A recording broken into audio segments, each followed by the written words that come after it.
from Caucasus has been denied to Atlas and the Andes, it can be discerned that the truths of mathematical science were comprehended at a very early period, at an age not very remote from the great catastrophe remembered by all nations, and which is recorded in the characters of nature on the entire surface of the globe. The reasoning powers were highly cultivated, but men reasoned too much and rested in abstraction. At the age when the Commonwealth of Western Europe assumed its consistency, learning had scarcely varied from the character of the primeval age. It was wholly speculative. Magic, astrology, and all vanities of occult science commanded at that period a credit nearly universal. Such was the shape which learning assumed, according to the received theories, that superstitious abuse was almost the necessary commitment of the knowledge then possessed by mankind.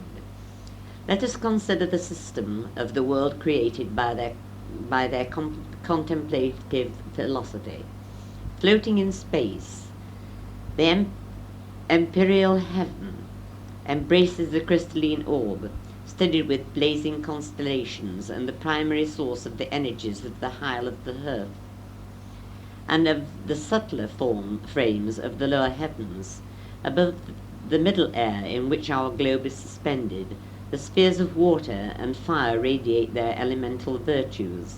Planets roll on in mazy cycles and epicycles, darting their power on the sublunary world. Motion, vegetation, sense, and instinct flow from these beams. All living things, though in different stages of being, are parts of one glorious frame, connected and linked into a unit by the pervading vitality. All properties of earth and of its kind are emanations from the guiding stars. No object has a solitary existence. Astral fire glows in each gem concealed in the dark caverns of the mind.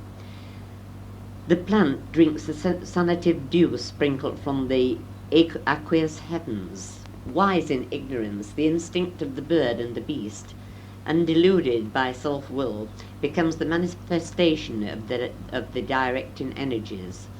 The soul of man alone is delivered from the direct subservience to the machinery of the universe, yet he moves in harmony with it, and though his freedom is influenced by the wandering fires of the sky, yet they rule his veins and nerves, and connect themselves with the operations of the subtle archeus, which first caused his heart to beat and his limbs to grow. This system spiritualizes the material world by bringing all its operations into connection with the function of those incorporeal beings, the belief of whose existence was never questioned. Nature seems to exist only by a perpetual manifestation of the power unembodied intelligences. Sympathies and antipathies breathe a species of obscure sensation into a dull mold itself, and the effects of these theories are inconceivably heightened by the prevailing doctrines of metaphysical theology. Soaring above those inquiries which are within the grasp of the human mind, men sought to pass the flaming bounds of space and time.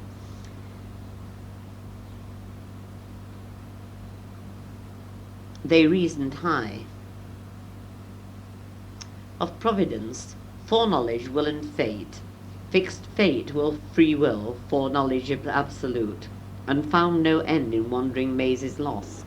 Vain wisdom resulted from these fruitless labours. Examples afford better illustration than general characteristics. For the delineations of the philosophers and of the Middle Ages, let a single portrait be selected, and in order to estimate the extent and still more the errors of their learning, it is sufficient to consult the works of Roger Bacon, the Franciscan, who attained that credit which no man living ever had, and who was deemed to have unlocked all the secrets of art and nature. Great men and wise men partake of certain of faults of their age. in a much greater degree than their inferior contemporaries. Some epidemics seem to single out the strongest individual in preference to the weaker crowd. The lofty mountain on whose summit the light of the sun is seen to stream, whilst the vale below remains involved in darkness, often attracts the vapours which float above the lesser and surrounding hills. Friar Bacon, anticipating the mode of investigation perfected by his great namesake, declared that the experiment was the test of truth.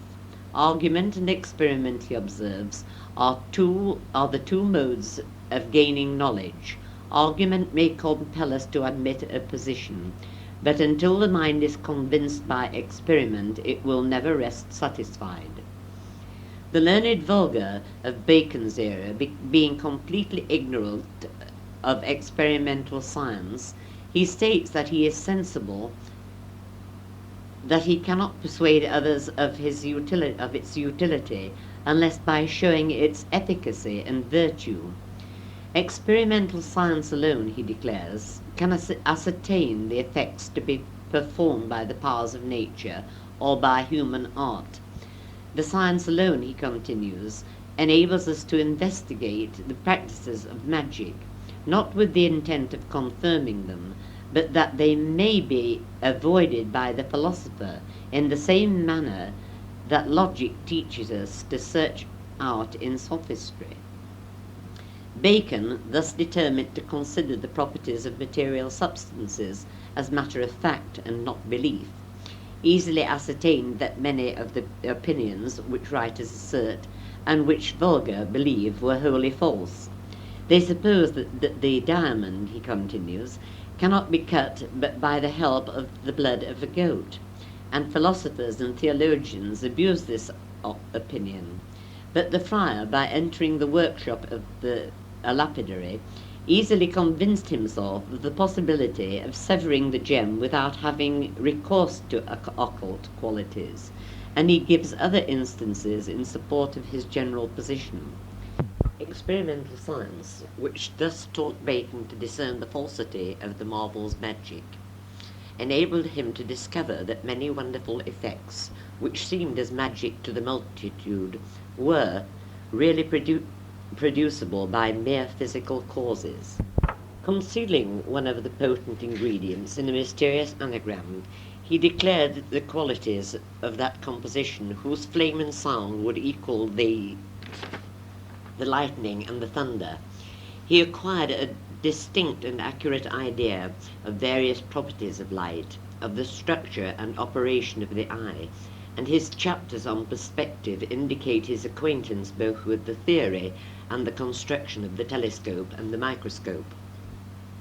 Amongst the wonderful instruments of art, the diving bell is also enumerated, and with an obscure prophetic presentiment of the progress of science, he maintains that the vessel shall be steered by one man with greater velocity than if she was impelled by the toiling crew, and that man shall make himself wings like a bird, and be seen soaring through the liquid air.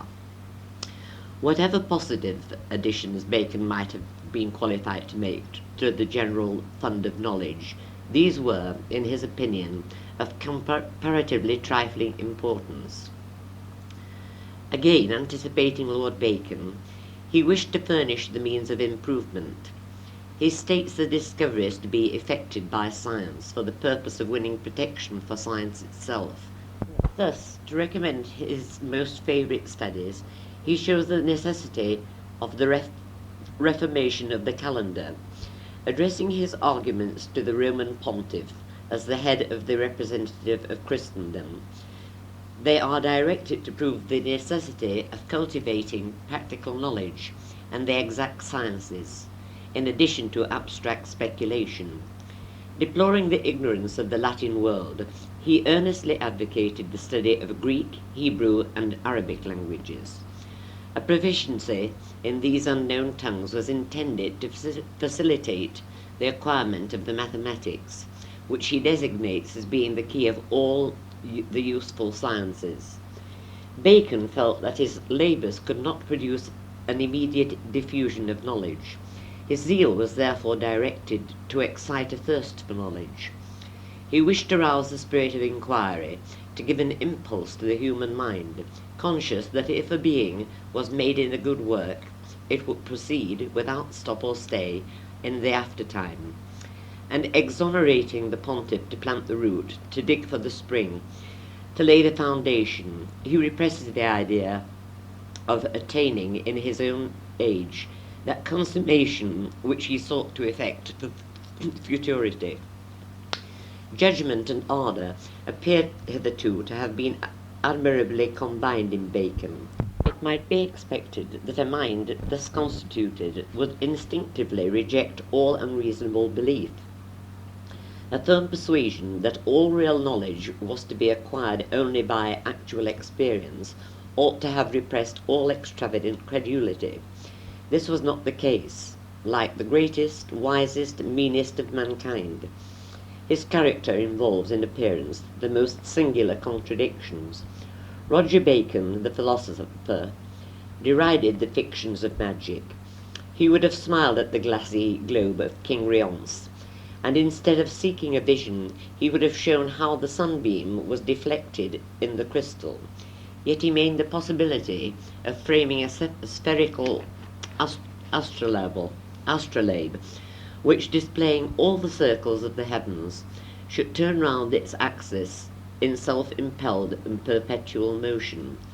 Bacon declares that the experimental investigator may discover the means of perfecting the machine by considering those things which are influenced by the movements of the heavens.